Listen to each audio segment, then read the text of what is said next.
Poslanska skupina Levice tej resoluciji jasno nasprotuje, zato ker predvideva še dodatne stopnjevanje metanja javnega denarja tujim vojaško-industrijskim kompleksom, zato da se bo kupovalo neko vojaško tehniko, ki jo v resnici niti ne potrebujemo. Še več vojaška tehnika, kot so recimo oklepniki, pa nakup srednjih helikopterjev za NATO-ve specialne sile, niti niso namenjeni obrambi domovine, ampak so namenjeni službovanju Slovenske vojske v okviru NATO pakta daleč izven meja naše države.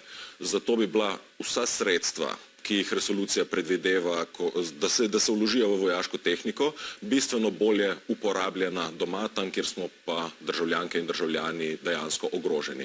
Na področju skrbstva starejših, na področju zdravstva, pa na vsezadnje ta petek se nam spet obeta podnebni shod. Podnebne spremembe so, kot smo lahko videli pri poletnih požarih na Krasu, tista dejanska grožnja, s katero se moramo v 21. stoletju spoprijeti.